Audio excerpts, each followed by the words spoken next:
E aí? Hoje a gente vai mergulhar numa ideia que pode virar de cabeça para baixo tudo que a gente pensa sobre escola.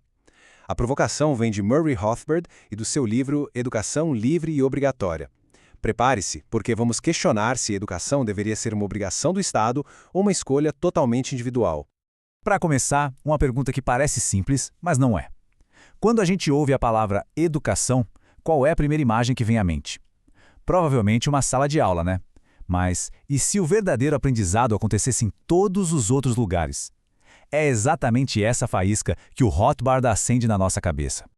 A nossa jornada pelas ideias do Rothbard vai ter 5 paradas. Primeiro, a gente vai redefinir o que é educação. Depois, vamos fundo na crítica dele à obrigatoriedade. Em seguida, vamos explorar o que seria uma educação livre, o eterno conflito entre diversidade e uniformidade e, por fim, entender por que, para ele, o jeito que a gente aprende define a liberdade da nossa sociedade. Bora começar! Nessa primeira parte, o convite é para a gente repensar a própria base do conceito. Porque na visão de Rothbard, educação é muito, mas muito mais do que só a instrução formal que a gente recebe na escola. Essa frase aqui é o ponto de partida de tudo. Para o Rothbard, educação não é algo que acontece só dentro de 4 paredes. É um processo que dura a vida inteira e acontece a todo momento. Sabe, cada conversa, cada livro, cada erro, cada acerto, tudo isso está nos educando. A escola, então, seria só uma pequena fatia de um universo de aprendizado gigantesco. Agora, a gente entra no coração da crítica do Rothbard. Se a educação é um processo tão natural, como foi que ela virou uma obrigação imposta pelo Estado? A análise histórica que ele faz mostra umas origens que, olha, talvez a gente não esperasse. A linha do tempo que o Rothbard desenha é bem surpreendente. Ele argumenta que a ideia da escola obrigatória não nasceu de um desejo puro por conhecimento. A semente foi plantada lá na Reforma Protestante com Martinho Lutero. O modelo depois foi, digamos, aperfeiçoado na Prússia militarista, ecoou na Revolução Francesa e, no século XIX, se espalhou pelo mundo. E o mais curioso, muitas vezes de mãos dadas com outra obrigação, o serviço militar. E essa justificativa do Lutero é muito, muito reveladora. A lógica não era sobre o direito da criança de aprender, mas sobre o poder do Estado de obrigar. A comparação com o serviço militar não é uma coincidência. Para Rothbard, isso escancara a verdadeira natureza da educação compulsória, uma ferramenta de controle. Então, o ponto central da crítica é este aqui. A educação obrigatória não teria surgido para libertar as mentes, mas para moldá-las. O objetivo, segundo essa visão, era criar uma população leal, obediente, homogênea, que servisse aos propósitos do Estado, seja na guerra, na burocracia ou simplesmente na conformidade social. Depois de analisar o problema, o Rothbard apresenta sua alternativa. Vamos passar agora para a visão dele de um sistema educacional baseado na liberdade e não na coerção. A alternativa que ele propõe é a educação livre.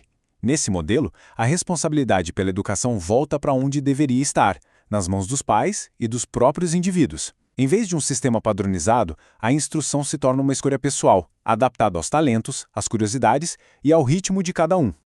E essa visão se apoia em 4 pilares. Primeiro, a responsabilidade parental, devolvendo aos pais o papel de guardiões da educação. Segundo, o foco na instrução individual, que se adapta ao aluno e não ao contrário. Terceiro, um mercado de escolas que geraria uma enorme diversidade de métodos e abordagens. E o pilar principal, a liberdade de escolha, acabando com o currículo único imposto de cima para baixo. E isso nos leva ao que o Rothbard vê como o conflito fundamental em toda essa discussão. É uma escolha entre 2 princípios totalmente opostos: a celebração da diversidade humana ou a busca pela uniformidade. Este quadro resume bem o conflito. De um lado, o modelo obrigatório, que na visão de Rothbard usa a coerção para criar uniformidade e um cidadão padronizado. Do outro, o modelo livre, que usaria a voluntariedade para promover a diversidade e o desenvolvimento de indivíduos únicos. É uma oposição total de objetivos e métodos. Rothbard usa uma metáfora poderosa para criticar essa uniformidade: a cama de Procusto. Na mitologia grega, Procusto era um bandido que amarrava as vítimas numa cama. Se a pessoa fosse pequena demais, ele esticava. Se fosse muito grande, ele cortava o que sobrava. Para Rothbard, a escola obrigatória faz exatamente isso com as mentes das crianças. Força todo mundo a caber num molde único, sem respeitar seus talentos e interesses. Para deixar o argumento mais claro, Rothbard propõe uma analogia muito boa. Imagina só se o governo criasse um jornal oficial e obrigasse toda a população a ler, proibindo qualquer outro jornal que não seguisse seus padrões.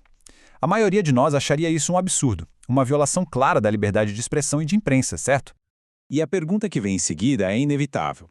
Se um jornal obrigatório é visto como tirania, por que uma escola obrigatória não é? Rothbard argumenta que a liberdade escolar deveria ser considerada ainda mais fundamental, porque a gente está lidando com mentes em formação, com crianças onde a liberdade de pensamento está apenas começando a florescer. Chegamos na nossa última sessão para a gente amarrar todas essas ideias. Afinal, qual é a conexão final entre o modelo educacional que a gente escolhe e o tipo de sociedade que a gente constrói? E aqui a gente chega no ponto nevrálgico do argumento. Para o Rothbard, é impossível separar a liberdade de aprender da liberdade de pensar.